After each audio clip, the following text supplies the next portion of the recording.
I said, yo, what's up, everybody? I'm Amara. This is Amara's Logic. Got a new video for you today. Milwaukee Bucks trades, rumors, and news live edition. Before we get into it, you know the spiel. Comment, like, subscribe, and share this electrifying content with the people. Salute the Bucks Nation. Salute the friends and family. Appreciate everyone tapping in. If you haven't already, make sure to hit the like button. Y'all saw the thumbnail. Y'all saw the title of this video. I just want us to talk about Bucks Nation and Bucks fans' expectations for the back half of the season and then going into the playoffs. It's been a few days. We haven't chopped it up. You know I miss y'all, so I had to find a reason to go live to chop it up with friends and family.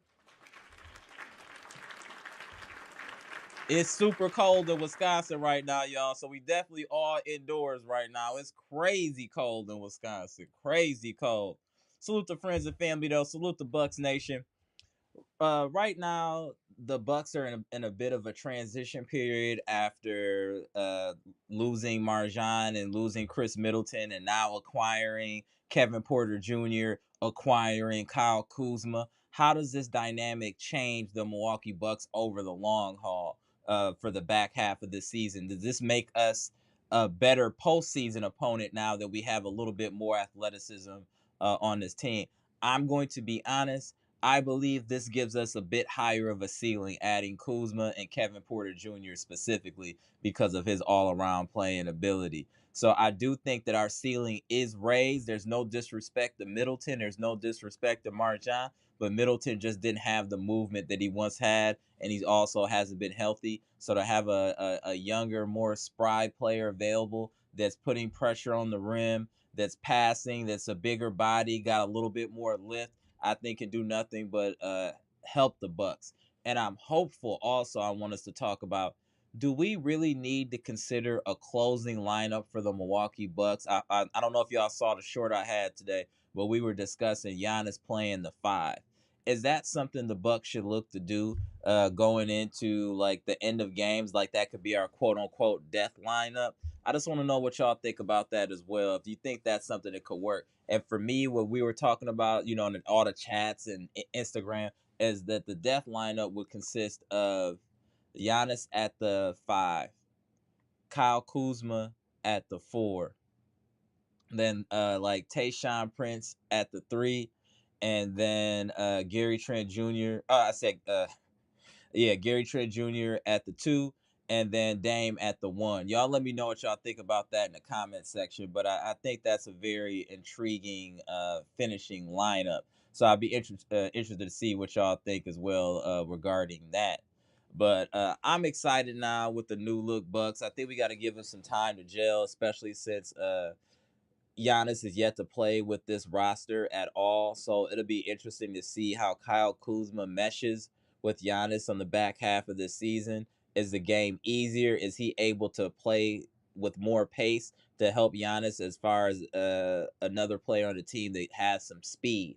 So I'll be interested to see how Kyle Kuzma plays along with Giannis, but I think it's going to be fairly seamless because they're both aggressive players. They're both downhill, and they want to raise the tempo of the game. So I think that Kuzma will fit in. But what the most interesting and intriguing player to me, though, is Kevin Porter Jr. He has a very vast array skill set that I think would really, really help us.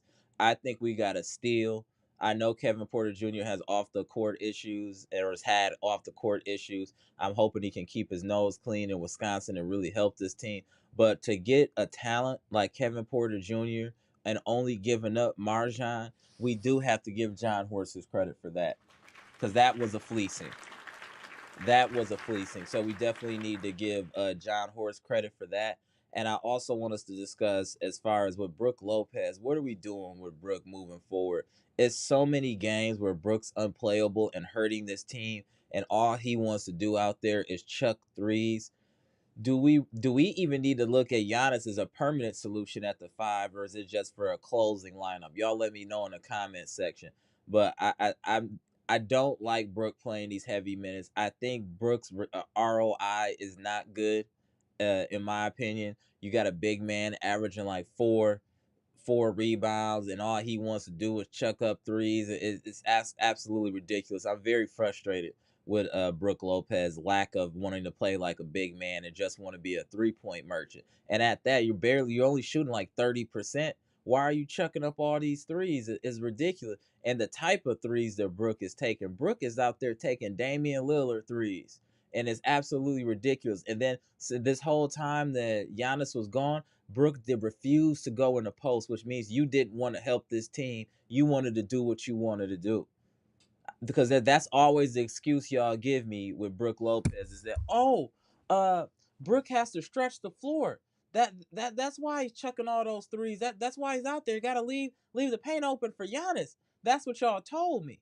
And then what I realized, it has nothing to do with that over this stretch with Giannis gone. What I realized is that Brook doesn't want to play like a big man anymore. He wants to play like a Euro big and just chuck threes. He's refusing to go in the paint. And he hurt us by not doing that, because we had size advantages against some of these opponents.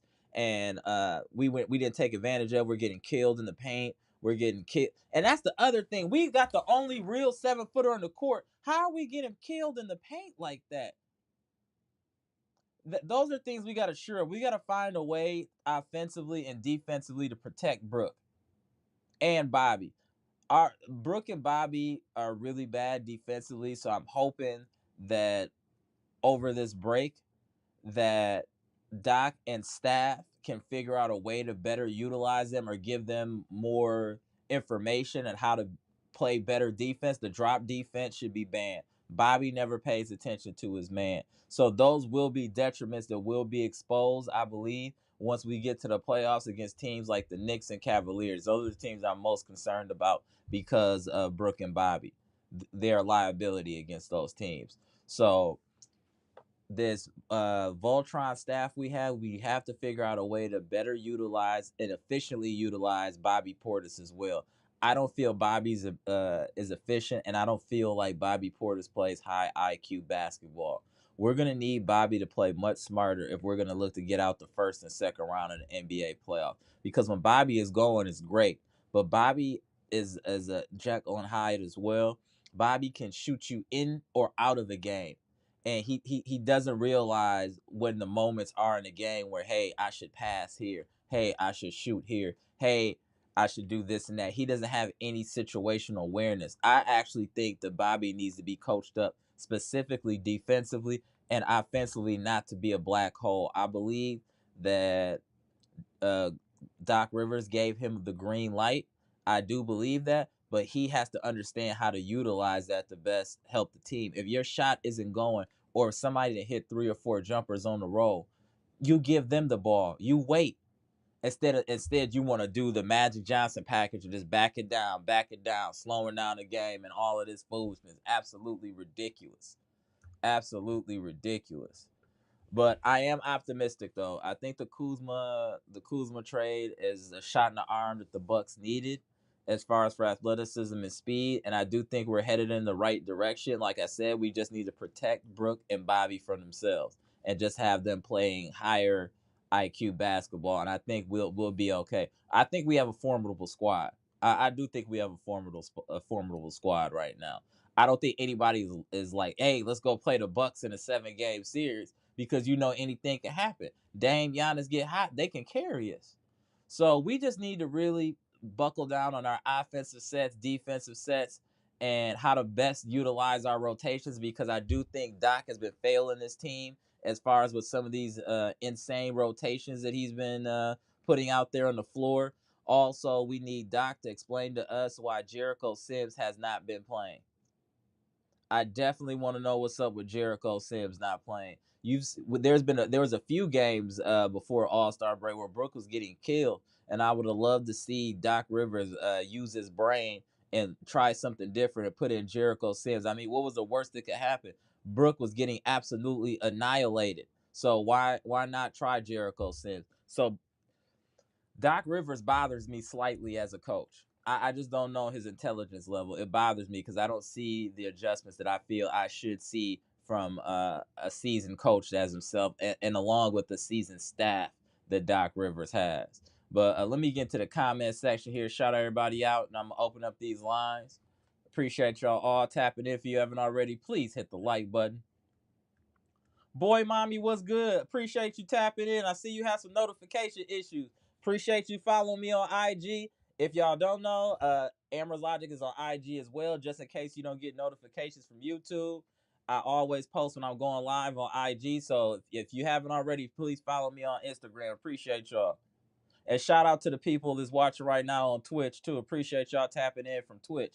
If y'all didn't know, I stream on both platforms simultaneously on YouTube and Twitch. So appreciate the people from Twitch tapping in as well. Derek Stevenson, what's good? Brandon King Carter in the building. Gibson Nicholas, aka Mr. Bahamas, in the building. What up, Luke?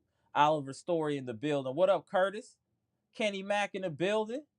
AB, what's good, bro? Mr. 414 in the building. Appreciate you tapping in. Highest human act is to inspire. What's good, bro? Best name on YouTube, fam. Best name on YouTube. Bleacher Report boss in the building. What's good, bro? Robert Brooks in the building. My homie Jimmy Roller. What up, bro? Appreciate you tapping in, Jimmy. Jay Stizzle in the building. What's good? Appreciate you tapping in. King Kwame, what's good, bro? Appreciate y'all tapping in. I'm very intrigued to see what y'all expectations are going to the back half of this season. Like realistically. Realistically. All right, let me get to some of these comments. Homie Derek Stevens said, let's get it, Bucks Nation, friends and family. There's a lot of things to talk about. A championship or bust. I don't know if we can say championship or bust, Derek Stevenson, because of the overhaul that we've had in our rotation and just the lack of consistency of our players being available. I want to say that now we're having a proof of concept for the rest of this year in order to understand what we need to do in the postseason, like get rid of Brook, sign and trade Bobby, things of that nature. What we're going to see in this back half of the season is proof of concept. Can Kuzma play well with Giannis? All of that is what we'll be figuring out. So we're still in the experimentation process of this right now. So I don't know if championship is reasonable unless we show huge leaps in the back half of the season.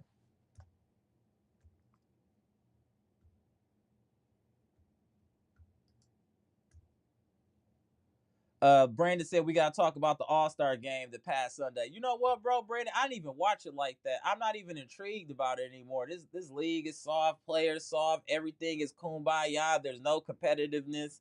It's just not the same. Y'all already know I'm a Jordan dude. I'm a '90s dude. So the All-Star game back then, they was playing like it was game 7 of the championship. And I missed that intensity, and it's just not the same. So I didn't really check it out like that. I saw the dunk contest, and I saw that McClung won, but I also heard that he been practicing all year for the dunk contest. He ain't been on no team. So he been practicing dunking all year. So I don't know how much credit I can give you if you've been practicing for 3 months to dunk. So that actually tainted it even more for me, Brandon. You know what I'm saying? Hearing that, like, damn, bro, that's all you've been doing? You ain't trying to get in the NBA. You just want to dunk on the NBA floor. It's crazy. Okay, Luke said start Dame, Kevin Porter Jr., Kyle Kuzma, Bobby, and Giannis. I've seen that for the two for Kevin Porter Jr. Why would you say Kevin Porter Jr. and not Gary Trent, Luke? Let me know in the comment section. Oliver Story said we need a starting lineup and let them gel together enough of this experiment. This is the NBA. Doc, let's play exciting basketball. If you can't get it together, Doc, you should resign. Facts. Facts, Oliver. Facts. I feel like Doc is on thin ice. I feel like if Doc doesn't really do anything this year, they won't fire him, but maybe they'll move Doc into the front office. He's had over a season now with this team, and we've looked the same pretty much since he's been the coach for this team. I haven't seen any drastic differences on this team, to keep it real. What up, Kenny Mack? Yeah, thank you, Kenny Mack. Please hit the like button. Appreciate y'all. Oh, boy, Mark said, good thing I found your IG. Yeah. Appreciate you. That's all, I saw that earlier. Appreciate you. AB, what's good, bro? Let me get in here. The homie Robert Brooks said, "What's good, Bucks Nation? It's time to saddle up for this stretch run. Hopefully, with our new additions, along with Giannis returning and adding the right buyout guy, will get us to the dance." Facts. Hey, Robert Brooks, that's the other thing. We do have a roster spot available now, I believe, for a buyout player. So that'll be interesting to see what we can get done on the buyout. Obviously, I know what everybody's going to say, athletic big. We'll see what happens. And remember, I've been telling y'all for years too. This is a separate rant about Bobo, how the Bucks should have traded for Bobo. Do y'all see now that Bud that finally started playing Bobo and he's getting his money? I just want y'all to know I said I wanted Bobo years ago because he was going for dirt. He has too much upside for his size, in my opinion. I just want to put that out there. Mr. Phone 14 said, hopefully we will see some Jericho added to the mix. Man, I hope so. It has to. Like, it's too much now. He has to do that. Like, I don't know what Doc is thinking by not playing him. Brook can't move. Why are you playing Brook? Brook can't move. It's ridiculous. We'll see what happens because we play the Clippers Thursday. I'm gonna go to the game Thursday at Five Serve Forum in front of friends and family, of course. So I'm hoping to see after this All-Star break a little better grasp of the rotations and who should and who shouldn't be playing. Because if I see Doc play Pat anymore, I'm thinking he should be fired in the offseason because anytime Pat gets on the floor, he's a walking minus. A walking minus. Damn, he's a walking minus. I wish we could have traded Pat. Obviously, we couldn't because his contract is wild. But that's another player that we have to find a way to get rid of in the offseason. He is killing us. $9 million a year, and you don't even play is crazy. We have to find a way to get rid of PC in the offseason. He's had his fill. The homie Derek Stevens said 50 or 32 or 46 or 36. Fourth is possible. Sixth seed, we have to get off with the winning streak. I understand what you're saying, Derek Stevenson, but I want you to see this, bro. We got to be realistic. Unless we see some huge jumps, look at our schedule, right?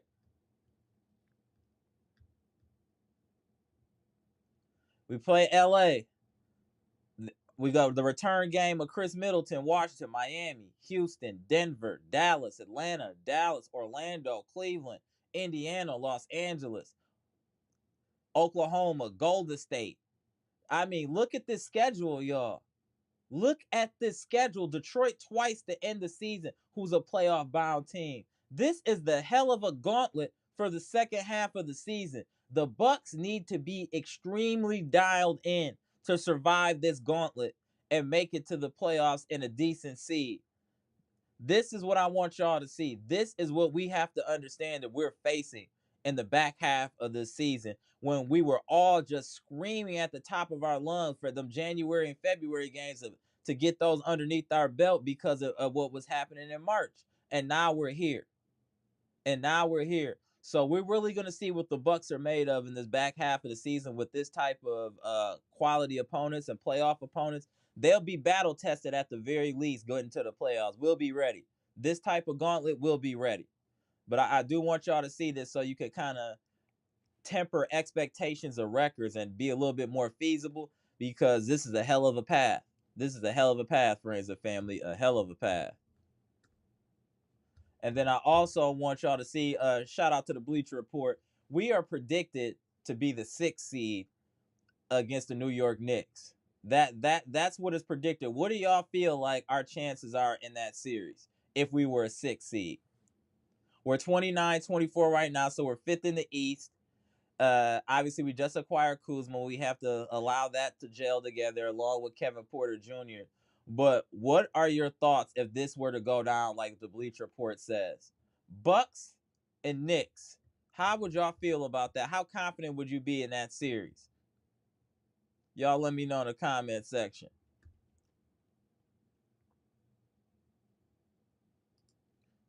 Luke said our next 6 games we should win unless if Pat Connaughton play. I don't like to count wins with the Bucks because we're such a Jekyll and Hyde team.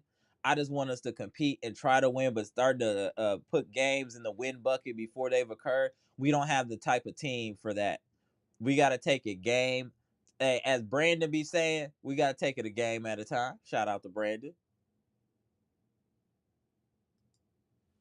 Boy Mommy said, which means take Brook out the closing lineup. If so, definitely. Yes. Brook cannot be in the closing lineup under any circumstances. Under any circumstances. Shout out to Boy Mommy. Bleacher Report boss says Lopez can't be in the games too long. That's what I'm saying. That his minutes need to be staggered, and when he's played needs to be adjusted. He just can't go against everybody. Otherwise, it puts us at too much of a defensive liability with him on the floor, and that's supposed to be his strength. Robert Brooks said Giannis at the 5 is only situational. I can agree with that. I can agree with that. Jay Stizzle said Giannis being at the 5 allows the Bucks to play faster. Facts. More fast break points. Facts. More rebounding. Also facts. So I guess going off of the other comment, I'm with you too, Jay Stizzle. But maybe it should be situational versus a permanent thing. I think, like I said, as a closing lineup, that's a hell of a closing lineup with Giannis at the 5. It's going to cause a lot of mismatches for and our advantage.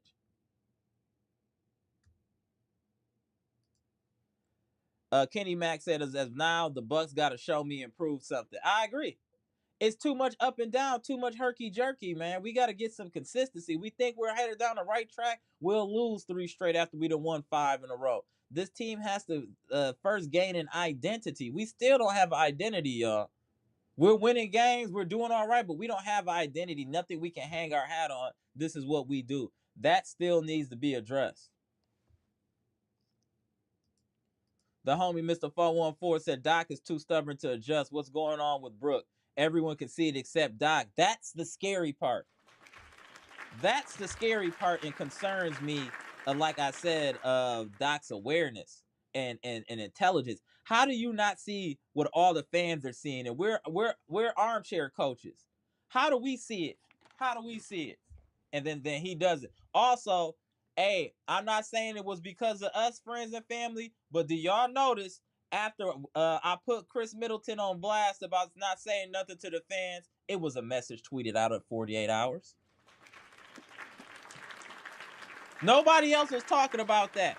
Nobody else was talking about that except Amara's Logic and friends and family. We got that message up out of Chris Middleton.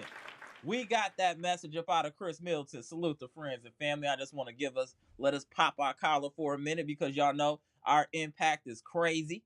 Our impact in the Bucks community is crazy. King Kwame said the team has to get Ajax out of his shell. You can see he was nervous at the dunk contest. Facts. Doc benching strategies made him lose his confidence. He was different at UConn. Facts. Great comment, King Kwame.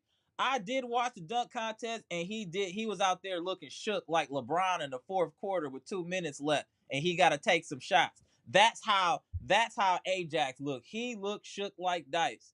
And this is a dunk contest. This would be one of the few things that you can do well offensively. He should have been practicing like Mac McClung. That was terrible.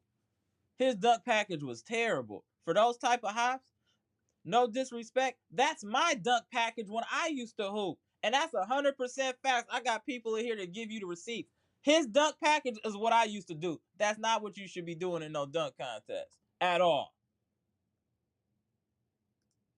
Jay Stizzle said, I agree. I think Doc can screw the Bucks with his lineups and not being willing to adjust. That's why somebody else said a stubborn old man. He's a stubborn old man. That's why if he can't adjust, get him up out of here. And like I said, maybe not fire him, but just move him to the front office. Maybe that'll be better for him.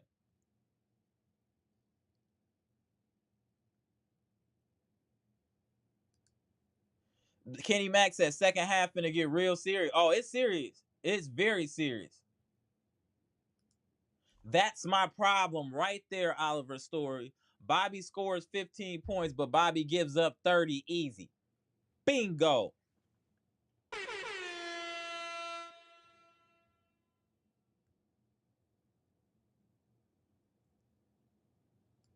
Boy, mommy, it's crazy. We can't even that man hasn't even been on the court yet since he's been a Milwaukee Buck. That's inexcusable by Doc Rivers. And then he got Jericho Sims in the media talking about, oh yeah, I like the stuff Doc has got planned for me and this and that. What is the plan? Please let us all know, sir, because we're confused. Because if the plan is not playing, that is going stupendously well. But if the plan is on you playing, it's not going well. We're not seeing you, bro. Ridiculous. I appreciate that. Jeanette said Best Bucks podcast. Absolutely. Appreciate it. What up, B-Shack? Jimmy Roll in the building said Glenn Rivers had Sims tied up and locked in the basement. You remember when we was messing around? Was that last year? Maybe B-Shack remember too? When we were saying, and Midnight Newton, when we were saying hashtag free AJ Green until he finally started playing AJ Green and realized AJ Green got some game. I think the same thing. We're going to have to push the agenda to get Sims some playing time. We're going to have to start putting some pressure on Doc and the Bucks. Y'all know if we put the pressure on, things will happen. Y'all know that. Y'all know that. So it's time to, we need to turn the volume up of pressure on the Bucks to play Sims because it's unacceptable. Brook has too many flaws for Sims not to get any playing time. Shout out to the homie B Shack. I'm about to put the link in here. Tap in, B Shack. No hate, only facts. Amara, why the Bucks got worse with Dame? Are we paying Dame too much that we can't afford nice players? I don't think we had the right kind of talent around Giannis and Dame, but I think now we're getting the right talent around Giannis and Dame, and I think in his back half of the season you'll see improved play and improved pace with having somebody that can move like Kuzma and he can rebound and he can pass. I think Kuzma has more game than we give him credit for, and I think he'll be able to put that on display in the Bucks uniform. And we're not the only people playing two players a lot of money. And you look at the Suns. At least our players are producing. We got the highest scoring duo in the NBA. Never forget that. No hate. Hey, don't forget that. Giannis and Dame are the highest scoring duo in the NBA. That's not by accident. Them two dudes is cold. Oliver said, shout out to Kitty Mac. Always.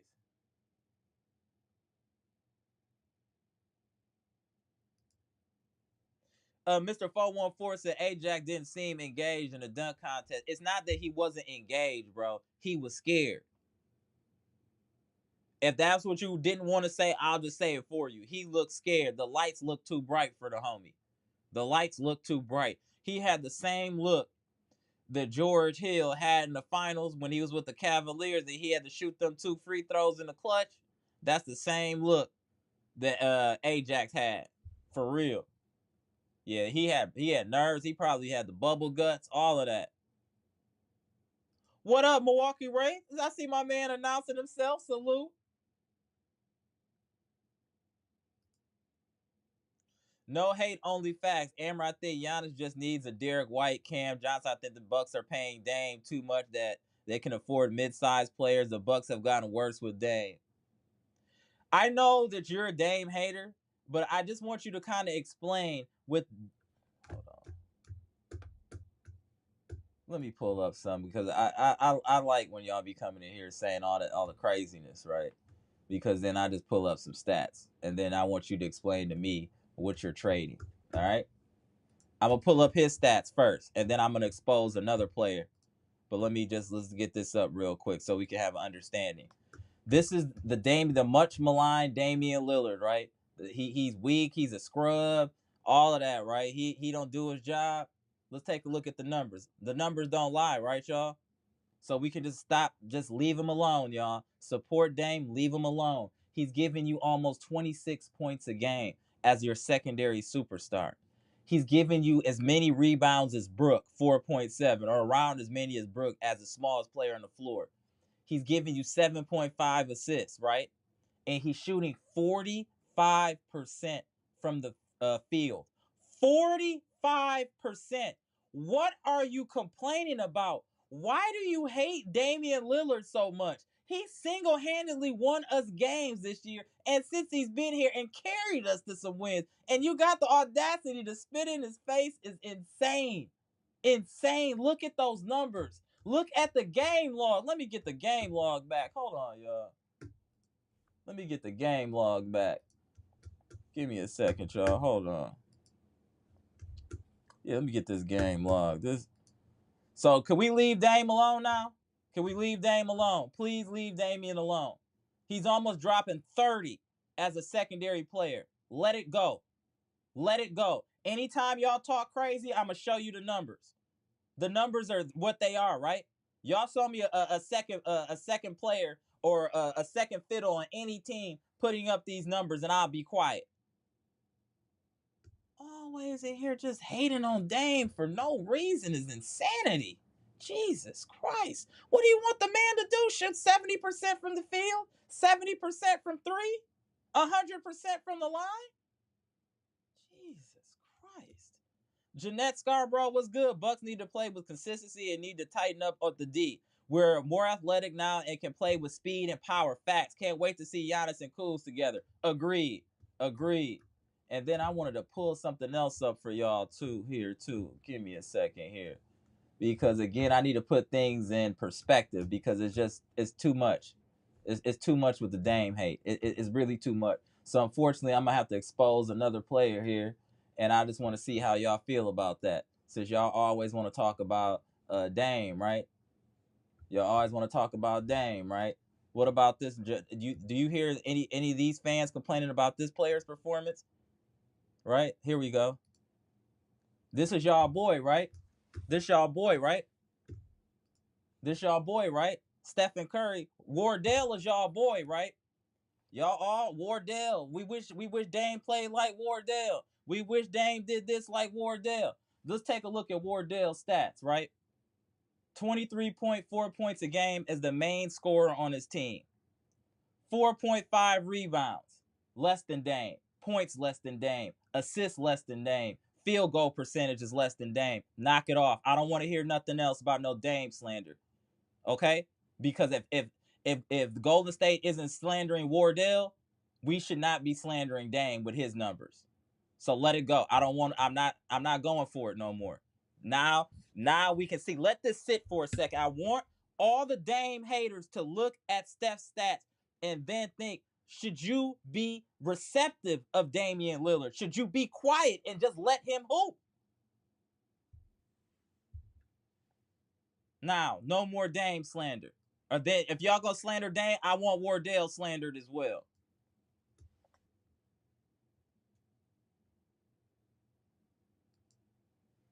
No hate, said Amber, we don't need Doc to the front office.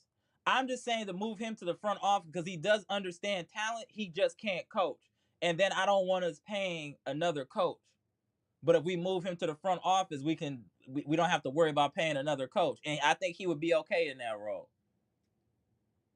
In my opinion, I think he would be okay. Lamont Gaines was good. I don't understand why the NBA don't make the players practice their dunks before the dunk contest. Ajax was looking lost out there.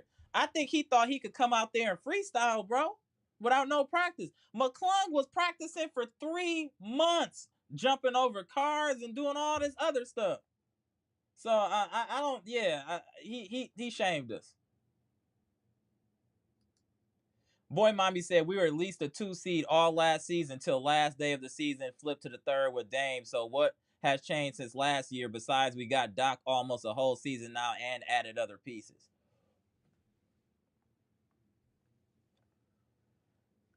Is Doc the problem? I don't know. A lot of people see. Let me get the link in there. My bad, y'all. Let me put the link in the chat. Here you go, Gibson. Whoever else want to tap in, there y'all go. My bad. That's my bad, Mr. Bahamas. We get through. What up, Marvin? John Hassel in the building. What up, T? Monalondo in the building. My boy was good. Bleach Report Boston. Get through a couple more comments and I'm going to tap you in. What up, Mr. Washington? Hey, 7Z, my dude in the building. What up, 7Z? Appreciate you tapping in. What up, Carrie? We got the full our Avengers are in the green room here. They about to come and save the day. Let me tap in these gentlemen real quick. Hold on a second. What up? Bottom left, we got the Bleach Report boss, the VP. We're at the bottom right. Y'all already know a legend in the chat, Dr. Smith. What's good, y'all? Appreciate y'all tapping in. Let's start at the Bleacher What's Report boss, happening? and then go to New Orleans' very own Dr. Smith. So, what y'all think about the back half of this season? I showed the schedule. It's nasty.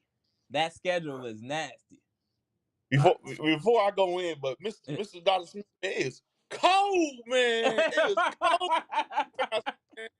My They got the goodness. sweaters on all the way, man. It's cold out here. It's Fact. cold, man. I got the blanket and everything, man. Got you up Woo. there. Got y'all Mm-hmm. under pressure up here. Down here, it's like it doesn't know what it wants to do. There was a day last week, no jokes, that was in the 80s, and then but at night it's you got to put on the heater or whatever. So it's Right. so up and down. It's crazy. It's crazy. It's crazy. Um, Oh, what what's about? up, Mr. Cole, man? What's All up? right, here we Yeah, go. shout out to What's up, Mr. Cole. guys? Here we go. Here we go. So let's start with Bleacher Report, boss, and then let's go to let's do the round robin here. Go ahead, it's on you, Bleacher Report, boss. Man. All right, what's up to the chat? What's up, Bucks Nation? We back at it. Second half of the season. Past the worst All-Star game I've seen in a while, whatever that was. But I'm ready for this week.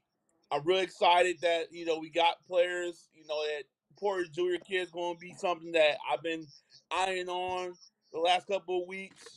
That we've been the last couple. I mean, a week and a half that we've been having. So I'm excited for him. I want Gary Trent Jr. to still come off the bench. I think we still need a scoring to come off the bench.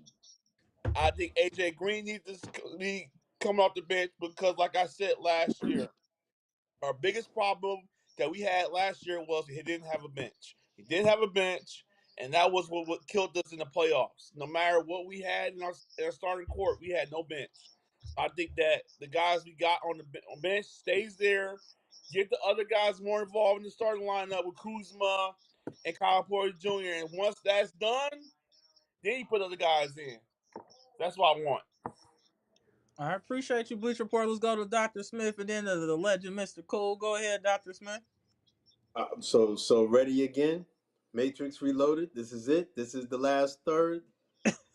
This is what. This is like 3-4 years now. I guess we all getting old together. If I Right, let the that's it. kids grow Hey, out, hey, the community growing old together as we should. yeah. Go ahead. You know what I'm saying? If I let it grow out, it'd be stone gray down here over there. That's why we're Oh gonna no, keep it I'm hitting looking. mine. I'm hitting my Yeah. grave. Hey, I ain't No, going I'm not. for it. I'm in denial.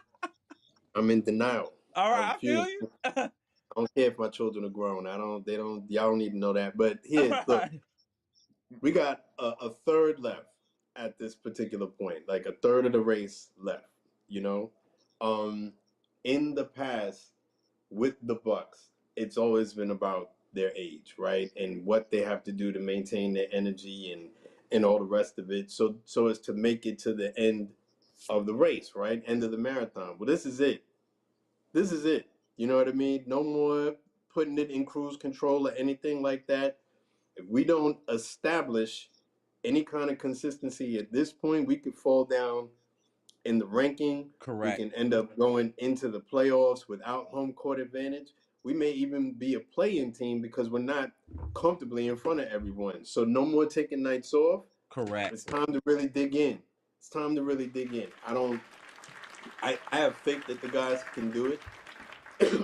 I'm interested to see what this team looks like post trade because we Mm-hmm. haven't gotten the opportunity Agreed. to see that. I don't know what Kyle Kuzma looks like alongside Giannis. I don't know what those guys look like after extended practices, right?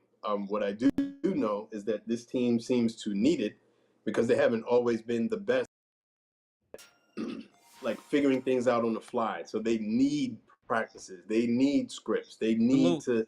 Well, we've had time at this point, right? First game is on Thursday. Already trying to wear us out because there's a game right after that on Friday. But I'm interested. I'm interested to see what it is we look like. Can we challenge these guys? The Cavaliers only got stronger. It took one of the best players from Atlanta to go up and play with them. Boston is who they are. The Knicks are who they are, Mm-hmm. So are the right? Cavs. You know, you know what I'm saying? So I'm ready. I'm ready. I'm hoping Giannis is healthy. I haven't read anything to indicate that He's not going to be there for the Thursday game. At this point, it would have been 2.5 weeks since he's played. Right. You know what I mean? Let's get it. Let's. Yeah, no I want to excuses see no it. more. We gotta put our foot Exactly. on the throttle. We gotta put our foot Exactly. on the throttle.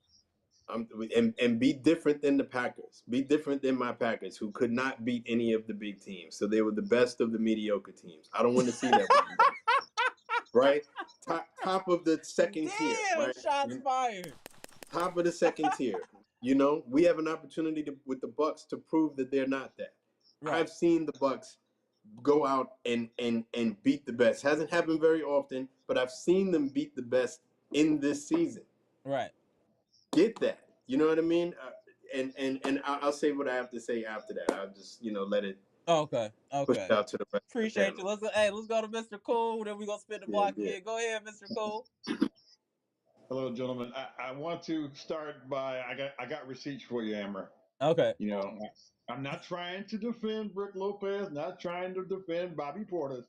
For the second straight year, though, Brook Lopez is first in the NBA by far in contested 2-point shots. How is that? I don't know. What's that saying about our team? Is that because of the style of defense that we play? Why is he leading the league every year in contested two? Does that mean our perimeter guys are letting guys get at him that much? I just don't know. Right. But that's just something you have to just think about. If he's leading the league, and I saw that in the advanced stats today, second year in a row. And so I don't know what y'all thoughts are about that, but does that say more about our perimeter defense? I'm gonna blame Brook, and I'm gonna tell you why I'm gonna blame Brook. I'm just sitting there thinking about it. Brook makes the lane accessible to players because of the drop coverage. So if he's the person that's allowing them to come in, he's gonna be the person that challenges as well.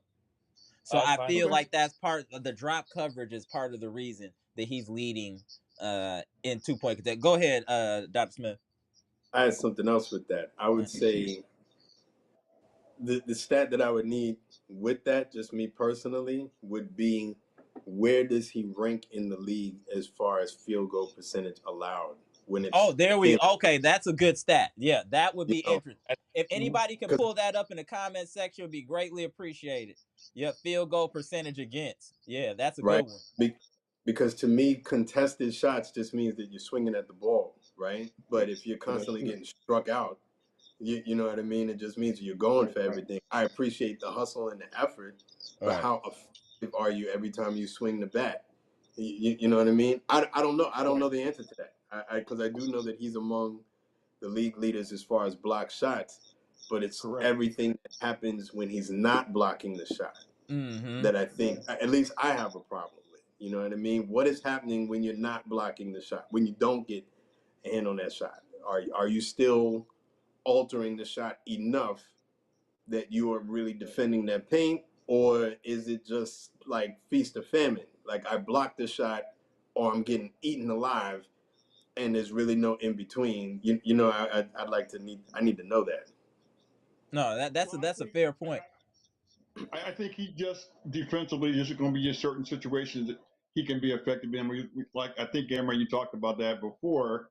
There's not that many bigs any longer that he can really defend against because there's not that many bigs anymore really playing on a regular basis in the league that can score. He's good against Embiid. He's good against guys like that. But there's not that many guys like that any longer. So they will have to me, look at cutting his minutes down this final third of the season because he really can't guard like that, and he can't move like that. So I will agree on that for sure. But I know you talked about him spacing the floor, but I think that is going to be a little bit important to start the games off if we're going to have Kuzma out there, because Kuzma is a poor perimeter shooter.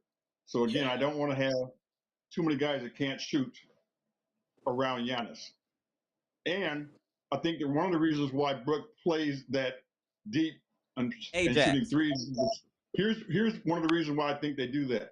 The same reason that Embiid was doing that against the Bucks that game last week, or week before, because he can't get back defensively.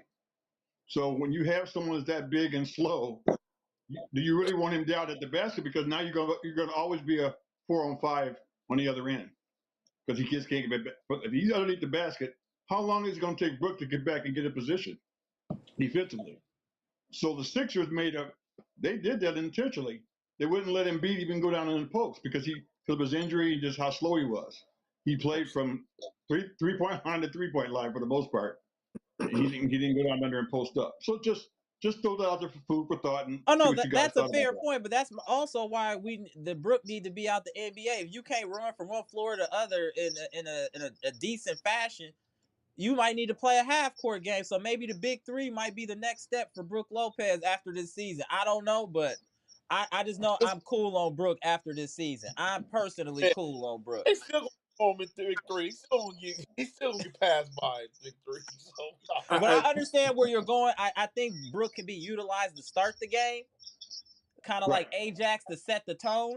But then we got to get some athleticism in there because what Embiid did to him in one quarter was insane. What Cat did to him in one quarter, insane. Like One game, the whole whole game. game. Brook when Brook has to play an athletic big that can shoot, he's getting yammed on. it is ugly fast. Once I But saw, Hold on one Can I second, Bleacher Report boss. Hold on 1 second. Go ahead, Dr. Smith. Then we'll go to Bleacher Report boss. Then Mr. Cool again. what I was going to say was, and this is a point that I don't bring up enough either when it comes to Brook, is that we're letting the help defense off the hook as well, right? I think it's understood at this point that as Brook gets older, as all of the players in the NBA get older, I think they can still be effective, but it does become problematic over time because they need more and more help for them to be effective. Now, if Brook is going to be on the court and you're coaching him up to when he's the last line of defense to come out of that drop and contest, which makes him easy to get around, and the help defense has to rotate down He's spitting. and do your job. And that is not happening. So Brook is made to look even worse than he already is. And this is not me defending Brook, because I've said, look, it's time at this point. His lateral quickness, his baseline to baseline quickness, his everything. Quickness, period. His everything. His everything. His what's wrong? Everything, right? All of that quickness is this. He's starting to slow down over time, but there are still moments when he can be effective, and when you are using the bigs the way that you're supposed to, and it's wave after wave of contested shots. So someone comes out to contest that initial entry into the paint. When that guy gets around Brook, as he inevitably will, someone needs to be waiting for that person, right? He's always going to get beat. You know this, right? But if someone is waiting, then the paint is still maintained, and they're going to have to rotate outward at that point and then try and find your shooters, and then it goes back to the perimeter defense. So at that point, the paint has been defended. If we are making you shoot or pass the ball back out to the perimeter, then you've done their job. But if it's always Brook gets beaten, and then whoever's supposed to be rotating down is like a half second behind because he's not processing fast enough. And that's not just people like Taurean Prince, who I'm always screaming at when it comes to his help defense. That's people like Bobby Portis anytime he's on the court. That's quite honestly people like Giannis, who hasn't been perfect at this. Right? Now, Giannis, I will give some accident forgiveness because Giannis shoulders so much of the load offensively. Right. So there are times when I can see him watch the play and he doesn't have the gas to put forward. But some of these other guys who are just spot up shooters, I don't know what you're tired about. What are you tired for, bro? Like, you are not nearly doing as much as Giannis would. If I'm getting upset at Giannis for not cycling down, but I'll have some accident forgiveness, you are not getting the past Taurean Prince. You are not getting the past Bobby Portis. You are not playing hard enough to be tired. Circle down, cycle, and put your hands up. That's supposed to be one of the things you're good at. You have length, right? You may not be as big as Brook, but you have length. You can at least contest. Do something if you're going to have Brook out there. Because if you put Sims out there, as athletic as he is, Sims can do nothing outside offensively. Of the paint. Right. Yep. Right. You know what I'm saying? Unless you're being hand fed. He's right? a Clint So now Capella. You have another He's a younger Clint Capella. Lob catcher, rebounder. Right. And now, mind you, I would like to see what that looks like as far as athleticism is concerned, but you're going to have to doctor your lineups to hide those inefficiencies. And that's kind of what I'm getting to, right? all of these players have some kind of weakness. How are you doctoring those weaknesses up? Brook's weaknesses have been broadcast to the league now for a couple of years. He is slow he's slow as molasses. He's slow as molasses in February. Like he's just slow. There's no speed to him. So he's gonna have to time your block. There's gonna be a lot of resistance as far as your point of attack defense. And if you try to put up a shot, then Brook can get it. But if it's one-on-one and there's no help defense coming, it's a dub. Take Brook out of the equation. It's a dub. You just might as well 2 points. Take Brook out of the equation. If it's Bobby Portis in the paint, it's a dub. 100%. He's not a defensive player at all. He just doesn't do it for us at all, right? So that's kind of where I'm at with it. Help defense. If you're going to have Brook on the court, then our help defense needs to get a lot better. And then is our coaching staff doing enough for this team? No. Well, No. That you just said a second ago, it should have been. The best is the best, sir. With honors, staff, we should have been doing something this year, but every time it seems like nothing's like connecting like it should be doing. Like if you see what's going on with Brook, why do we have to yell about it every game? Every game we yell about this. Yeah. How do the couch coaches see something that the real coach can't see that's right out there on the floor is insanity to me. That's what concerns me about Doc. I do think he's kind of stubborn and stuck in his ways to a certain extent, and I think that might be affecting us as well. Look how long we had to whine and complain about him just playing AJ Green to finally realize AJ Green got some game. Even Ajax, we wanted him in the game. It just takes so much for him to play these young players, but he has no problem playing a Pat Connaughton when he wants to, or somebody like that is a walking minus. So I'm just confused at what Doc is trying to accomplish. I gotta answer that. Go ahead, Desmond. I would say for me to fully answer that, I would have to know, like I'd have to be at the practice to see what the players are absorbing and how much work you're putting in, right? Because there are two things that have to happen, right? The messenger has to be giving the message in a way that's adequate for the person to receive the message, and then the person who's receiving the message then has to put in the work to make sure that I can perform when I go out on the court. Case in point, the very beginning of the season, Gary Trent Jr. started off with back spasms, right? Wasn't shooting the ball all that well. What did we hear about him doing?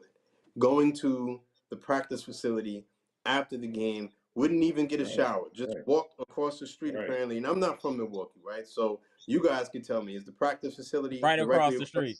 Right across the street. Walk across the street. Right, walk across the street, no bodyguard, no nothing. I'm just gonna go right across the street and work on his game, and eventually his shooting got better. That's the kind of stuff that we used to hear about Giannis. Is anyone else doing that? Because I can talk until I'm blue in the face, right? But then when it's time to go, is everyone zipping up their bag and going home and working on their Call of Duty scores? Or are you working on your efficiencies in this game? Cal Murray shot, right? he do nothing. Cal Murray shot that, he do nothing. There's some of you guys on the team who should not be going home, who should not be running home if you don't have any immediate emergencies, right? Your family is everything. Go home, tend to your family, right? But there's some of you who need extra credit. Andre Jackson Jr. Right? You need to, right, and a whole bunch. It's not just him. There's a bunch of these guys who have become specialists on the team. And I want to start seeing more well-rounded basketball players, right? I want to start to see better decision-making in the court, in the field of play, right? I shouldn't have to call a timeout every 5 minutes to get you guys organized, right? Some of these things should come to you naturally. How much work are you putting in so that you understand what's supposed to happen in certain situations? What are you doing to improve your ability to read and react? You know what I mean? Like, it could be Doc, but it could be some of these guys are just like, well, I got to tell you like 8,000. Case in point, Jimmy Butler goes up to Golden State. Jimmy Butler didn't even have a playbook. We play Golden State. Why is it that Jimmy Butler keeps killing Bobby Portis on that backdoor pass in the post? How long has Bobby Portis been on this team? He's talking now. How long is How long has Jimmy Butler been on the Golden State Warriors and he was destroying Bobby Portis? You should be embarrassed. I just got here. I don't even know what the playbook looks like. They went out there and ran 2 plays. 2 plays and killed Bobby Portis in the post. This is what I'm talking about. Like, how much work are you putting in to all facets of your game? There are certain things that I can see that guys work on because they're very good at it. They're very good at it. Bobby Portis's post package, not his dunk package, but his post package is excellent, I think. There are times when I wish Giannis had that post package, right? But his defensive awareness, his situational awareness is horrible. Horrible. Exactly, thumbs all the way down. Jimmy Butler was killing you, and he just got to Golden State. Yes, he's been playing basketball forever, but he ain't been playing basketball forever with these guys. Right. Exactly. And he's killing y'all. That's what I'm talking about. So before I kill the coach, before I kill the teacher, what are the students doing when the teacher's That's talking? a fair point. That's a fair point. You feel what I'm saying? Y'all are professionals. Why? This is a two-way street. How much work are you putting in? That's all I'm saying. How much work are you putting in? Lucas Van Ness. We can start talking football too, right? No, that's coming up. Oh no, I'm on his. I've been on his helmet. You said a name. Oh man. Yeah, we'll talk about that later. That's where we gotta get on Van Ness. He make me sick. I had some more receipts. Okay, go ahead. There we go. Go ahead. Go ahead, Mr. Cool. Bobby Portis. Now I don't take that much stock in this stat, but he is third on the team in plus minus, and Brook Lopez is fourth on the team in plus minus. That's all I'm saying. That they are in a stretch of. I look at that stat when it's a stretch of a whole season. I don't take it like 2 games or 3 games. But if you're talking 40-something games, he's third on the team in plus minus. Something good is happening when he's on the floor in terms of our advantages. But that to happen for the stretch of the season. I think more of his offense, their offense, than their defense. I think that's why they're plus minus higher. But we're outscoring teams when he's on the floor. Yeah. Once saying.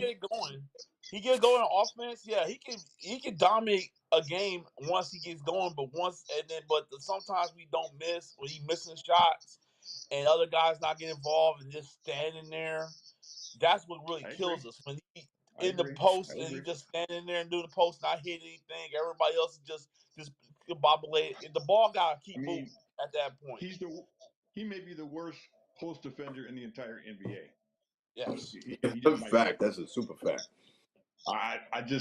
He won't even put his hands up to contest it. I'm thinking, dude, you're 6'10", 6'11". If you right at the post, at least try. Act like you want to try. If you don't block it and they score, okay. You just stand there and let people just score right at you. Sometimes I don't understand his thinking in that. But here I got another question for you guys. Well, I'm questioning the experts here. Taurean Prince, I think, is a really good starter. He's been terrible off the bench for us. So now what happens if Kuzma starts? What's going to happen with Prince? Will he be as effective coming off the bench? So far this year, terrible when he's coming off the bench. Terrible. But when he starts, he seems to play better. Hey, Amara, I don't hear you. Amara. Oh, my bad. I had on mute just to make sure y'all get it in.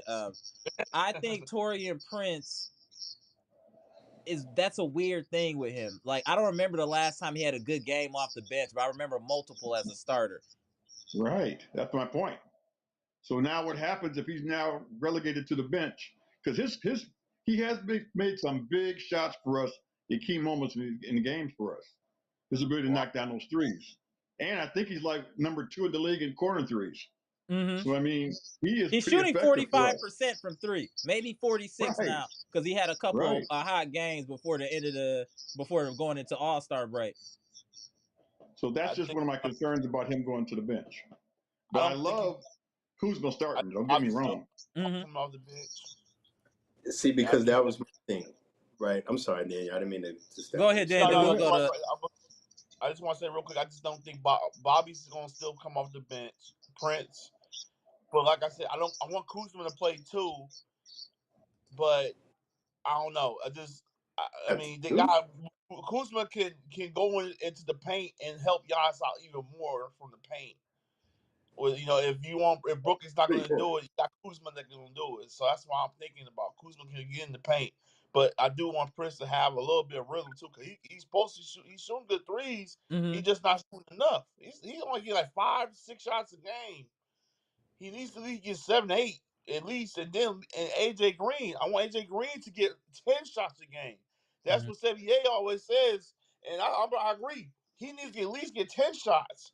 And I just think everybody else trying to gel and everybody not get their shots off. But I think once Giannis gets okay and he plays again, all pressure won't be on Dame anymore. Because I think Dame's getting some pressure and all the stuff he's been doing. No, So that's a that's all I fair got to point. say now. Oh, hold on 1 second. Hold on 1 second, Mr. Cool. Go ahead, Mr. Cool. Okay.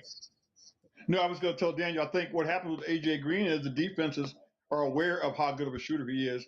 They really extend their defense out on him. He don't get those clean looks as often any longer because they know he can really knock it down. All the announcers, when you hear them, they know it now. So it's kind of common knowledge what kind of a shooter he is. So he don't get as many opportunities as he once did. Now, when Giannis plays, he gets a lot more cleaner looks because they're helping on Giannis so much. So he plays, I bet statistically, he plays a lot better when Giannis is on the floor than when Giannis is not on the floor. Because Giannis looks for him quite a bit to find him when he's getting doubled or tripled or whatever. He'll look for AJ Green. And I don't know that he has that experience of Trent Jr. as far as moving and finding a spot. Trent Jr. is amazing to me at finding open space for his shot and being at the right place at the right time. Yeah. His rotations around the perimeter is perfect. He's always there to get that clean look. So I give him a lot of credit for that. That's why I like him coming off the bench, because he gives us that punch clearly off the bench and definitely has made a lot of big shots. So, and I think Kuzma's going to really help us on the rebounding. We are terrible. We're last in the league in offensive rebound. Because I know that will be a big, big plus for our team because he can get it and go. So for me, I think that's an important point that you just made. It's a very important point. If we had a center that we could rely on to get more than 5 rebounds a game, I think it would maybe I could maybe see Taurean Prince in the starting lineup, right? But the fact that we need help because of the center that we have, I have to go with the better rebounder. I have to go with the faster player baseline to baseline. With Kyle Kuzma, one of the things that I'm excited about is you now have 2 guys who could run the lane. So now you are losing shooting going with Kyle Kuzma. You are gaining another runner with Giannis, right? So Giannis is not the only one in the paint, right? With pace, right? He can run with pace. And he's going to go up and get those rebounds, and he's going to have the length. Now, for me, if Torian were making a case for himself, right? If he was saying, look, I think I play better starting, but Kyle Kuzma is the better starter, right? Kyle Kuzma is the better starter, but Kyle Kuzma could also produce coming off the bench versus Taurean Prince, who is not quite as good a starter, but then he turns into crap coming off the bench. Then you're making the case for Taurean Prince to be fired. You need to improve your game. I'm not going to alter my game plan because you completely disappear when you go on. You come off the bench. Right. Well, you need to fix it. He used to always come off the bench on other teams, so I'm not sure why all of a sudden now he seems to struggle at that role for us. But with the Lakers, I think in Minnesota he came off the bench. I think with the rotations being what they are, because to me, again, the starting bench, it can be fluid, right? Because it's just about like who starts for that opening however many minutes. And then you just kind of start going, chopping up the lineup depending on who it is we play. It's like that base defense in football, right? We run a 4-3, the Packers, but not really. Like we go in the zone, we go in the one high over. Yeah, you know what I mean? It ends up we play other versions of the defense even more than that base defense. So for me, it ends up being who is Taurean Prince out there with, right? And I think his best production is when he has the better point guards who can just you don't have to do much. Catch and And shoot, shoot. right? Right. He's Now, not a creator. He's definitely not a creator. he is Nah. most certainly not that, right? Because Right. as good as of a shooter as he is, when Taurean Prince puts the ball on the basket, it is just this one move that he's done, and if that move doesn't work, it's failure, right? And so again, he becomes kind of like a specialist. So you need a point guard that can produce for you. How much minutes are you getting with Damian Lillard? Now, maybe that changes because I actually think Kevin Porter Jr., which is a discussion maybe for another time, his presence on the team, but Kevin Porter Jr. is a better facilitator than Ryan Rollins is. Correct. He I might think take he's some of used Ryan for Rollins' minutes low key. Agree. High He's just key. a better There was a player. bad He's just a better times for player. Ryan Rollins, right? And I'm still a believer in Ryan Rollins. You still need to be on this team, but Ryan Rollins kind of hit a wall right when Kevin Porter Jr. came, and it was just like it looks bad by comparison. In Right. the very beginning of the season, that version of Ryan Rollins was more of a debate. This version of Ryan Rollins, you don't hit shots enough, and too often I don't know if he knows when to press his aggressiveness. There are times where Right. Ryan Rollins, it's like 1-on-4, I can do it, and it's like, Ryan, what are you doing, bro? Like, you know Right. what I mean? Right. He's Right. still, yeah, he's showing some. He's showing he's still a little wet behind the ears. He's showing he green. He's showing he's green, and that's to be And expected. It's a yeah, two-way exactly. You player. know what I mean? So, and he still needs to be on this team. Right. I definitely believe in the Ryan Rollins development project. But then you get someone like Kevin Porter Jr., who, as he gets more comfortable, is certainly a better creator, shot creator both for himself Or and for someone else, right? So to bring it back to the original point that I was making, if you have someone like Taurean Prince and he's out there with someone like that, who knows what his offense does? Because now I don't have to do as much. I can produce for you. That was one of the issues that we had is who is going to facilitate when Damian Lillard was off the court. It was Chris Middleton. That's what we were all waiting for. Chris Middleton's game, unfortunately, declined with time. Not only that, Chris Middleton was usually a player-for-player swap with Taurean Prince. So that second facilitator, like I'm not getting that facilitation time. 1 second, Dr. Smith. Hey, Bleacher Report Yeah. boss, can I tap? Let me tap in Gibson real quick. He been back there for a minute. Let me All make right, sure I get before you him all fall in. asleep on. All All right, bro. right, yeah, before he falls asleep. All right, appreciate you. Hold on But 1 second. Let Dr. me just Smith, tap one in other thing Gibson, when then we you have to, can continue that statement. Dr. Smith, Hold on 1 second. one Let me other thing tap that we in have to, Gibson. Salute All right, to the what chat. up, Salute Gibson? Salute, Gibson. Salute. Real quick, what was you salute saying, to Mr. Mr. Cole? I'm Smith. sorry.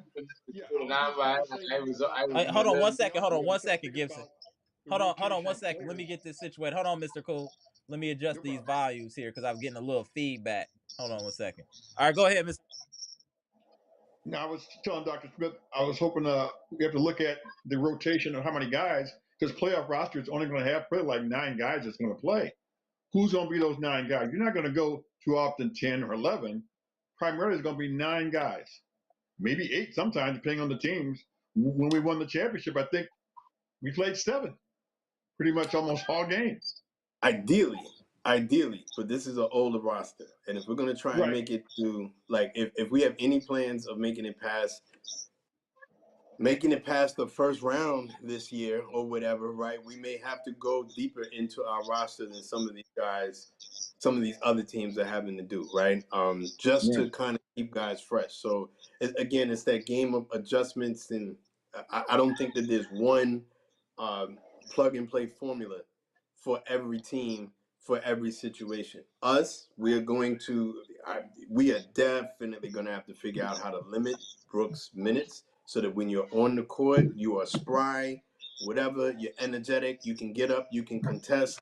You're not just doing this penguin shuffle up and down the court, and that may be you're going to have to rotate more people in. You know what I mean? I don't know what that looks, but that's also up to Doc. Well, but see, that's where I think Kuzma is so valuable because he can Right. play a 3-4. He can play a 3 and a 4.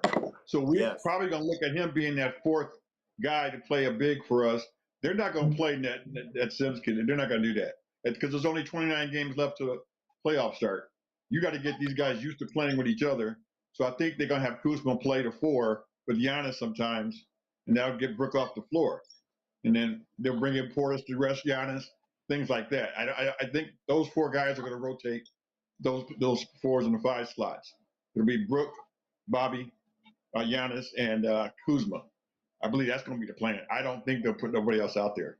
That's just me. I would be surprised because we don't have a lot of time left.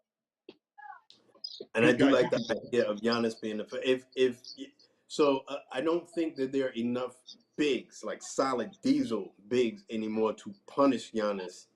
Right. If they decide to put Giannis in at the 5, I think that Giannis being at the 5 solves a lot of problems as far as that is concerned.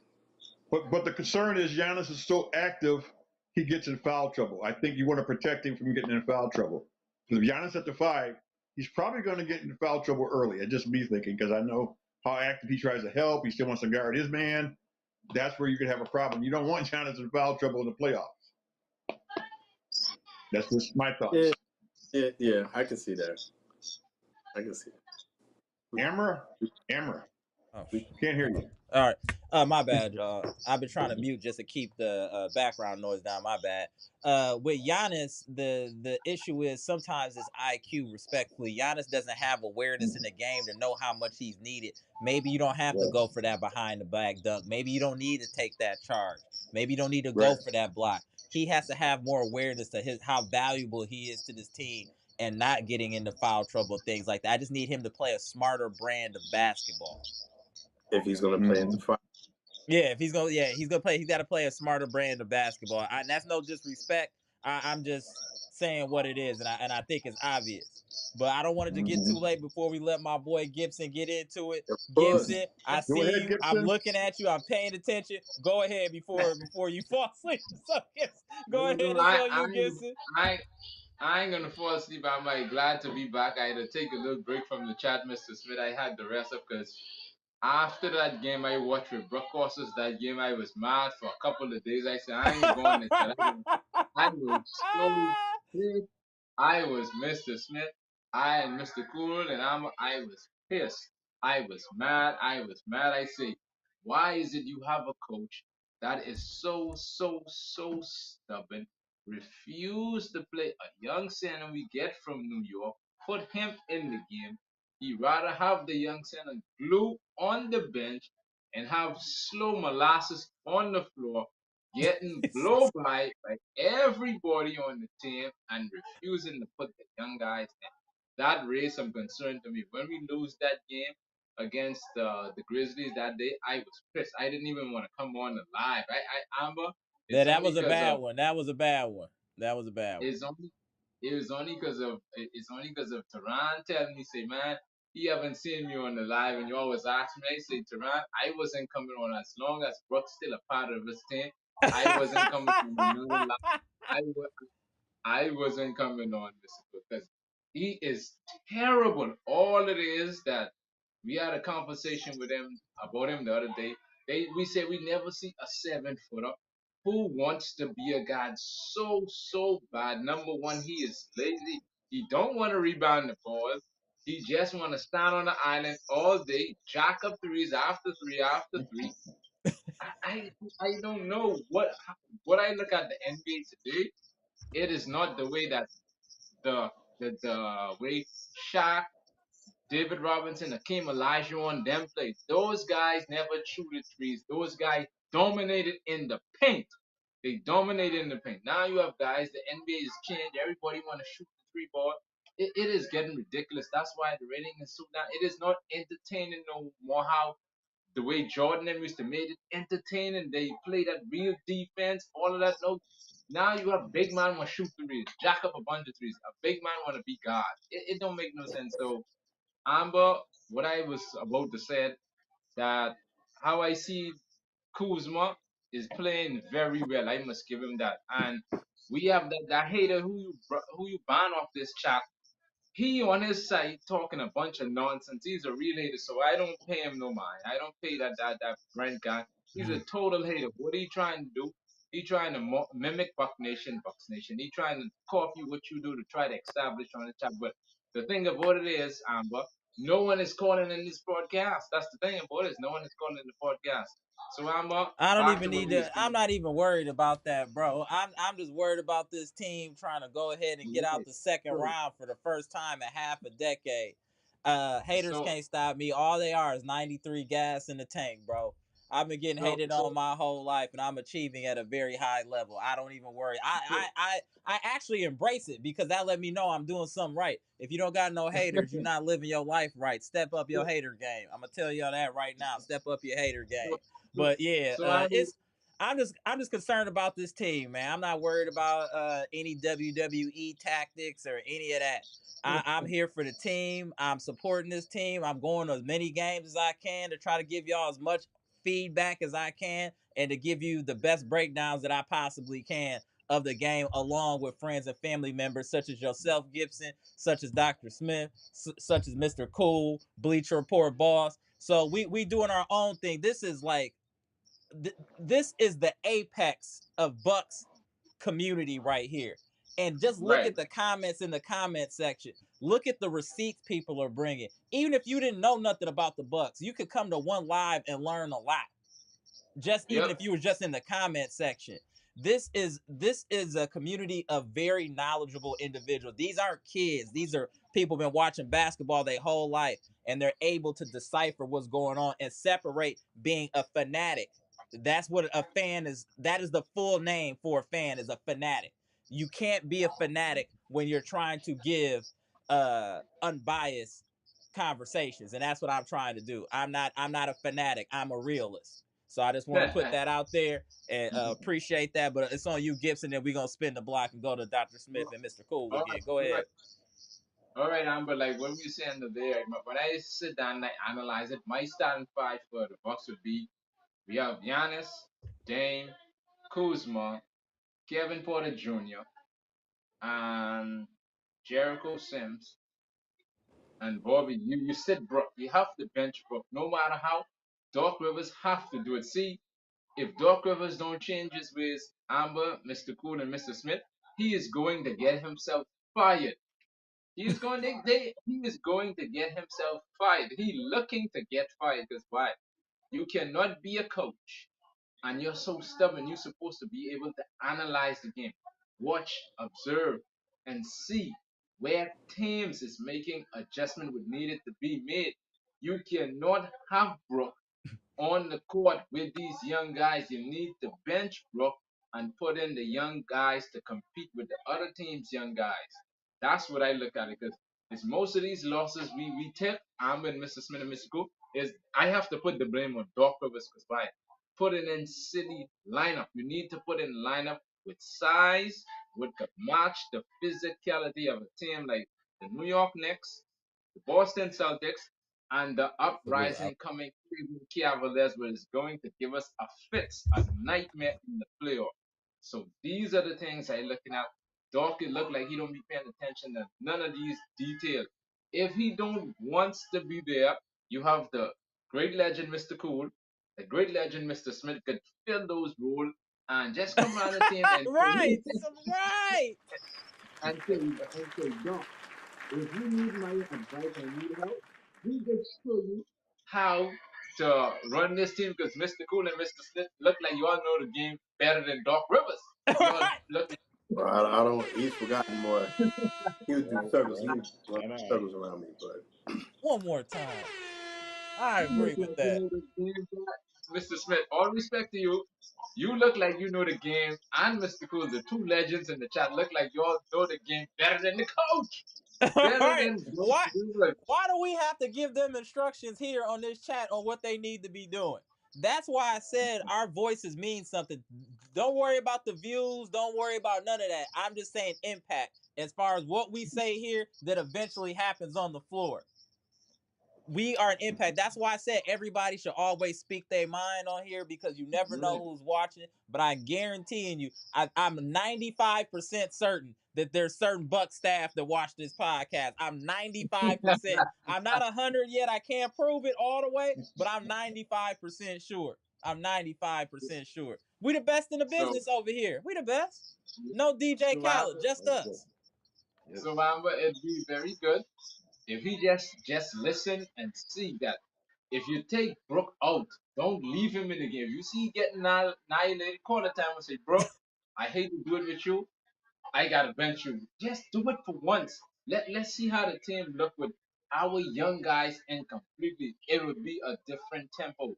I glad we get Kuzma because Kuzma done making an impact. He impressed me a lot, Mr. Smith and Mr. Cool. He impressed me a lot. The way he played, the defense he played against that game before the All Star against Minnesota, the way he played that defense against Anthony Edwards, him and Kevin Porter Jr., they impressed me a lot.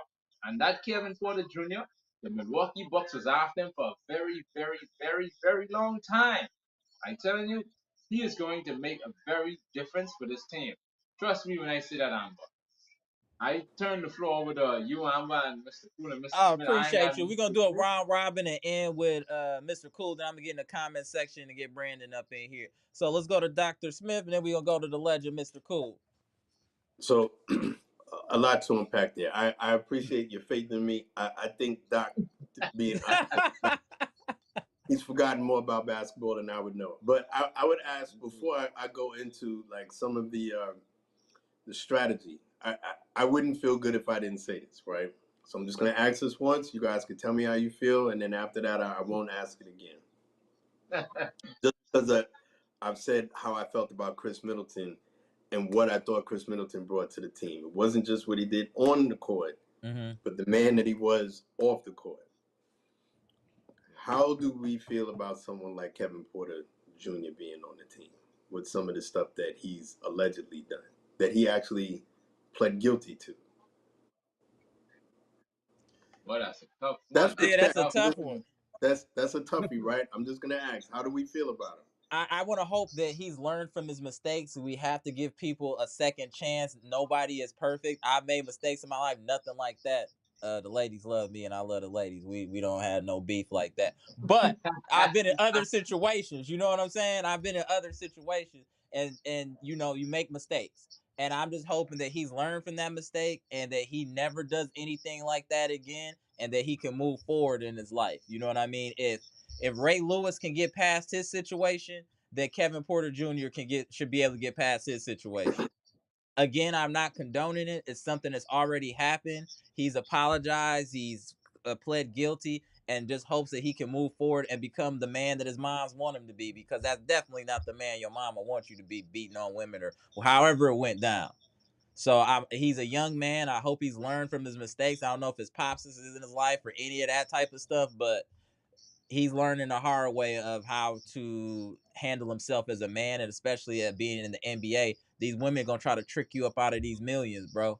They gonna try to trick you up out of these millions, saying whatever to you, whatever to you. So yeah, just to keep that in mind. I know some people are triggered differently. We don't know what happened, but he still didn't handle the way he needed to. But hopefully, a fresh start here, he can start to lead his life in the right direction. That's all I can hope, that he can start to lead his life in the right direction. He already here, so you know. Well, So I'll say this, if I can, real quickly about him. Mm. He did have some things that happened, but people get older, they get a little wiser. He went out and played in LA. I don't think there was any incidents with the Clippers Right. at all out there. And Milwaukee's a little more of a conservative town than Los Angeles. A little less things that you can get into when you're here.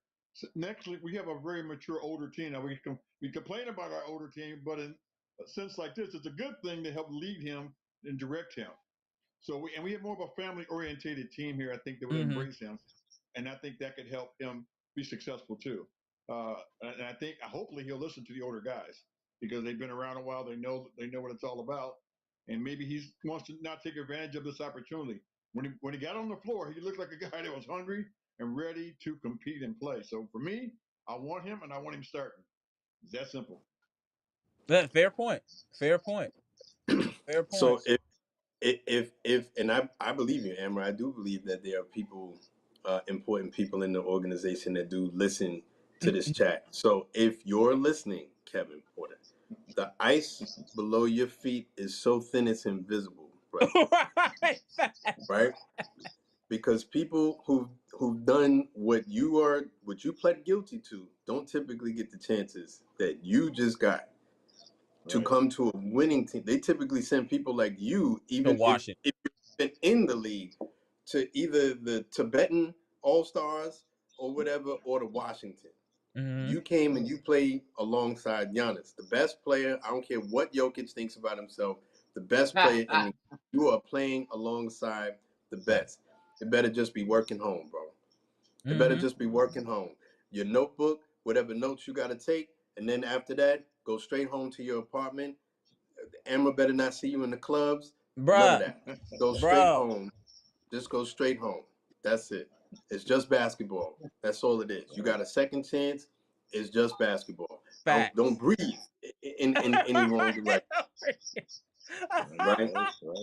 Because quite honestly, they could Appreciate have kept Ryan Rollins, it. right? You Right. know what I mean? And you know, as far as the strategy of basketball, like I felt like I needed to at least address that or whatever. Right. Oh, no, Yeah. that was good. That was good. That was good. But I think the idea of a static starting five, I think with the current players that we have, It's not if it were up to me, it should be more fluid, right? My starting five against the Knicks, for example, would be Giannis at the 5. I would correct. have Giannis at the 5. I'd have Kuzma at the 4. Excuse me. I'd bring in this Ajax may stay in the lineup. That I don't know, but I think this is where Gary Trent comes into the lineup.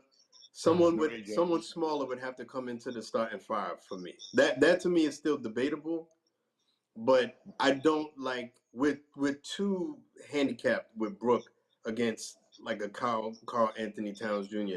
And I think you have to do too much to make up for his Hell, his even a in. Mikhail Kessler or the Walker Kessler, hell, give Brook problems. Yeah, and I just think it ends up being you have to make up too much. If you play the Pacers, yeah, Brook can stay in the starting lineup, whatever. I'm not afraid of them, right? But like the big 3, I think there you may need to alter that starting lineup. How that gets done, I'm not sure, right? But I would be more of a fan of Giannis going at the 5. Now I'm saying that I don't think that ever happens, right? But I would be a fan of that. The speedier, more mobile guys, the guys who are not going to punish you with size. Like Karl Anthony Right. Towns is not soft, but he doesn't play such a physical He's brand not of a physical basketball player, right? that I think he would beat Giannis up. And then Giannis, I think, was be able to stay with him step for step, right? I may think about it against a team like Cleveland, right? I may think about it against a team like Boston. You now have someone with that length who can come in and play at the 4, right? I like the versatility that Kyle Kuzma gives you. He can play at the 3 or at the 4. If he's playing at the 3, we have a very big lineup, right? But you now have 3 non-shooters in your starting lineup, right? If you're not taking Ajax off the court, Ajax may have to come off the court. I don't like the idea of Kevin Porter Jr. Coming into that starting lineup because I like him much better as our backup point guard. I really like what I saw in that last game as a backup point guard. So I like him better than Ryan Rollins. That's what I opened with that. I think he's leapfrogged Ryan Rollins as far as facilitating.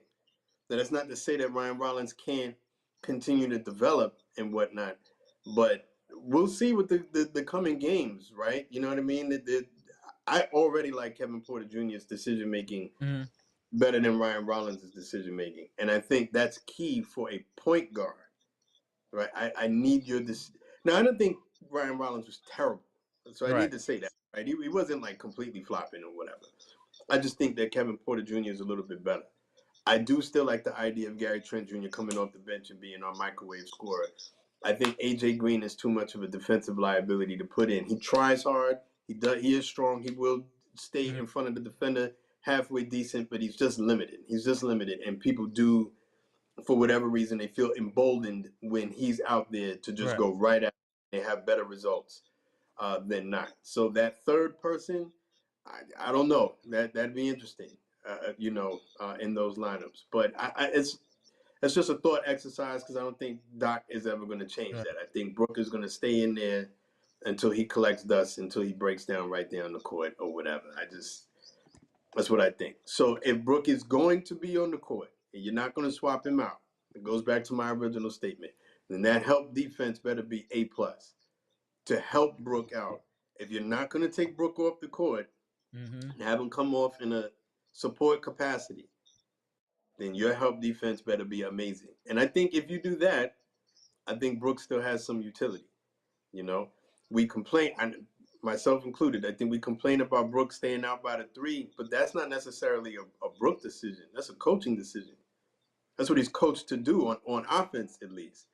You know what I mean? Is to space the floor and open up the lanes as much as we would like for him to go down in the post. When he does that, when he's not doing that, that's a Doc problem. Because Right. they're running offenses that have Brook out by the three. Where I get frustrated is when you are in the post, Brook Lopez, 7+ foot Brook Lopez, when you're in the post and you're getting out rebounded by Damian Lillard, that is not a Doc thing. That's a Brook Lopez thing. When you're doing this volleyball spike thing, hoping that someone's going to catch the ball out by the perimeter, that's a Brook Lopez thing. When you won't get low enough to establish position and maintain it, and small forwards are coming and pushing you out the way, that's a Brook Lopez thing. I had to keep checking to see how heavy he is. Like, how are you moved out the way that easily? That's a Brook Lopez thing. That's when I get frustrated with Brook. And that's why it's important to have Kyle Kuzma, because his rebounding is so bad. He's so soft when it comes to. I'm about to get fired up again. I don't want to do that, right? So so we're hoping for the best for Brook Lopez so that he finishes out. We're hoping that us being down the last stretch is going to make him play like a more physical, more, I don't know, excited brand of basketball that you're not just pacing it. And we'll see. We'll see. Appreciate you. Dr. Smith, you heard the old say you can't get blood from a turnip. So Brook is who he is. That's what I'm saying. We got to lower our expectations for Brook Lopez. He's not at his age. He's just not going to do much more than what he's doing. He's just not. So we have to live with that. The main thing for me is let him start for those first 10 minutes. I don't care how long. I just don't want to get Giannis in foul trouble. That's all I want him to do, to protect Giannis from getting in foul trouble for us. Because I can't. Giannis goes to the bench. Certainly in the playoffs, we're in trouble. So we need to keep Giannis on the floor as much as we can, and certainly not in foul trouble. So Brook can give us 5 fouls. What do we care if he fouls? I'd rather him get the fouls than Giannis get the fouls. Right. So that's just the only reason I find value in him. But we do want to limit his minutes because Brook can't do only so much on the floor.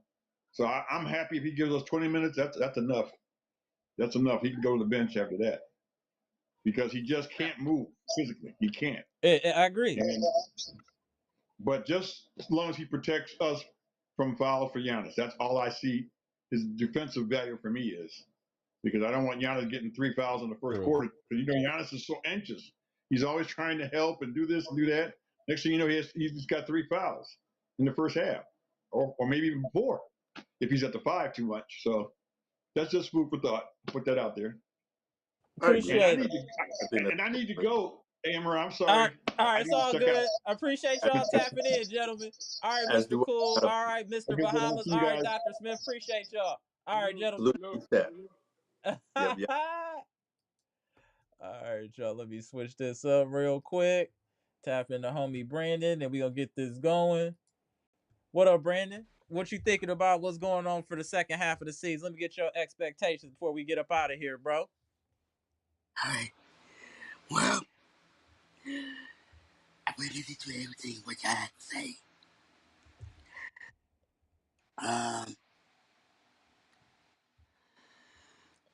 So we got a couple more weeks off this Thursday. Yeah, let's just talk about Thursday. So what you think gonna happen Thursday against the Clippers?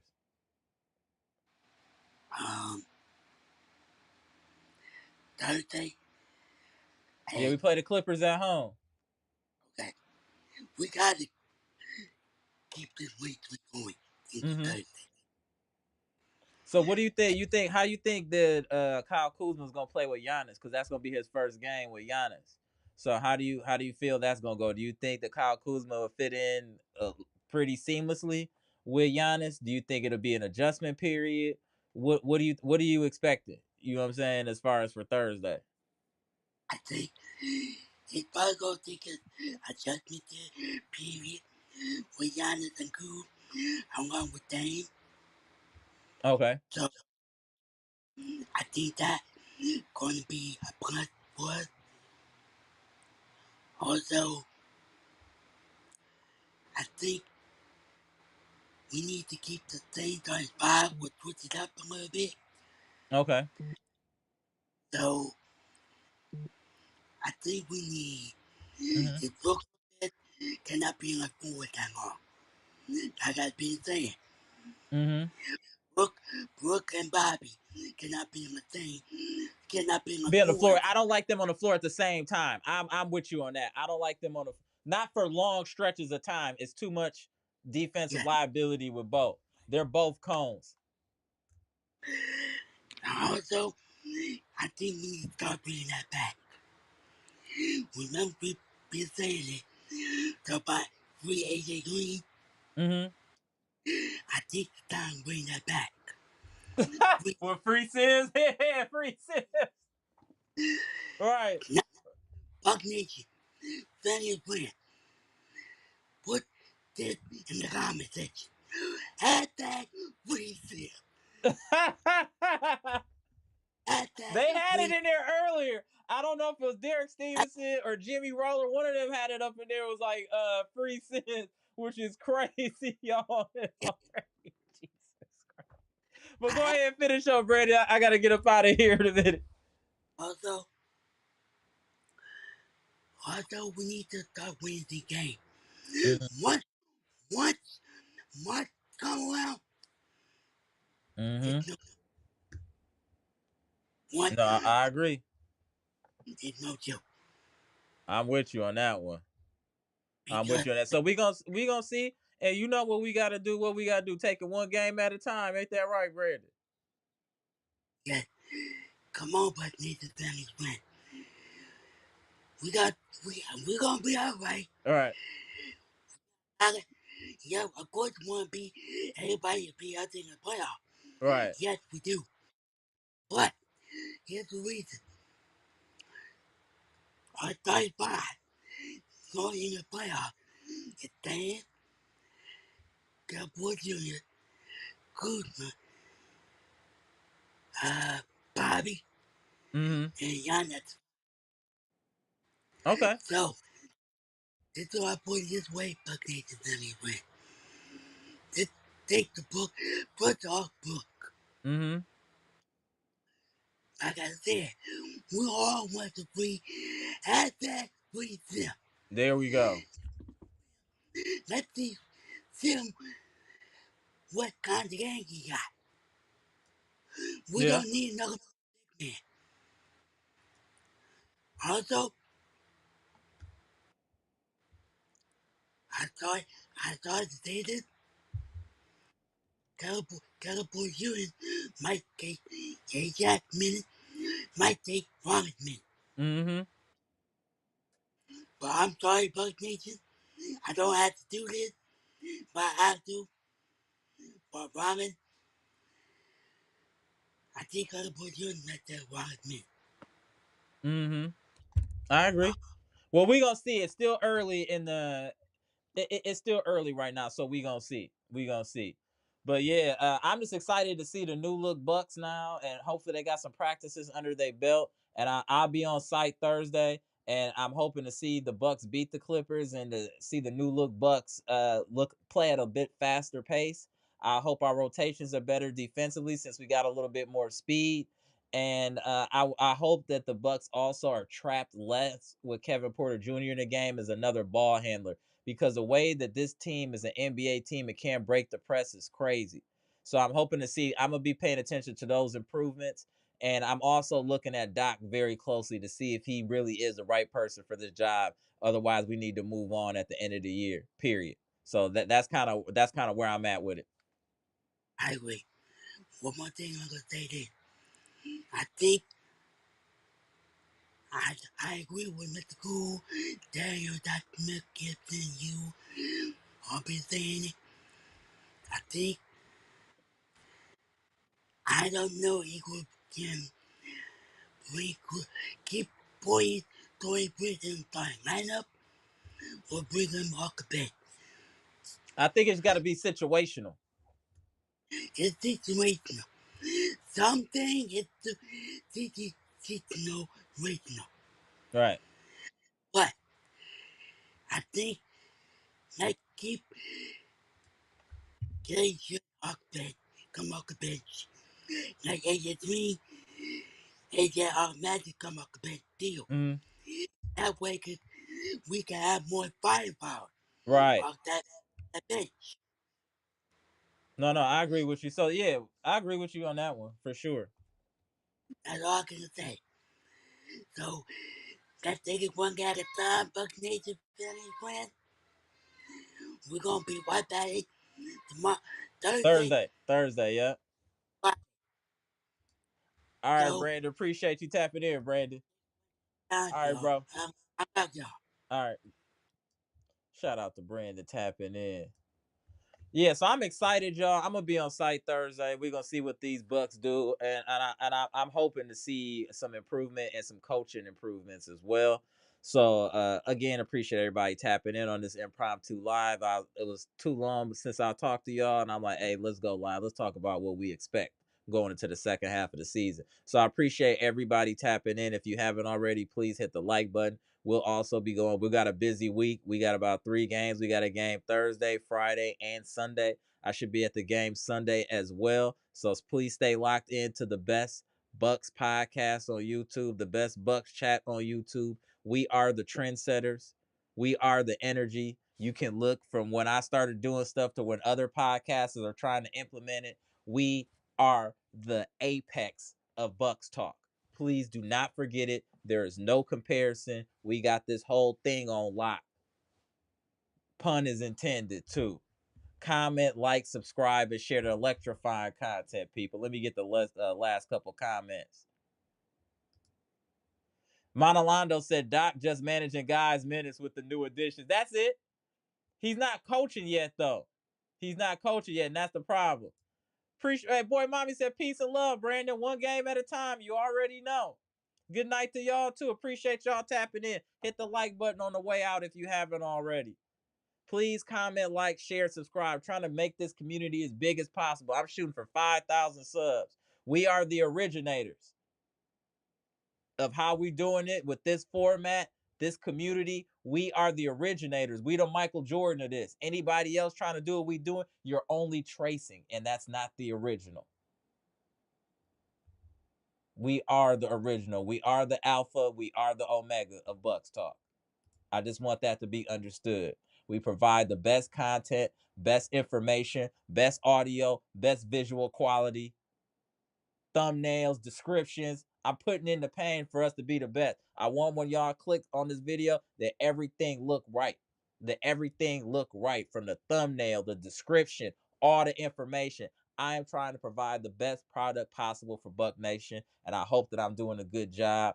I know the channel is growing. I really appreciate all the support, and let's just keep moving. Let's just keep moving, y'all. Keep building. I love that this community is so welcoming to others and is respectful. We got rid of any trash already. So shout out to the people with the wrench that got rid of all the debris that we had in the comment section to get it back to where we need it to be. So salute to y'all as well. So I'll see y'all on Thursday. Comment, like, subscribe, share the electrifying content. I'm Amber. This is Amber's Logic, Milwaukee Bucks Trades, Rumors, and News live edition, where we're just discussing expectations for the Milwaukee Bucks for the back half of this season and going into the playoffs. So we'll see what we said here and how the Bucks moving forward. So appreciate all y'all. Go.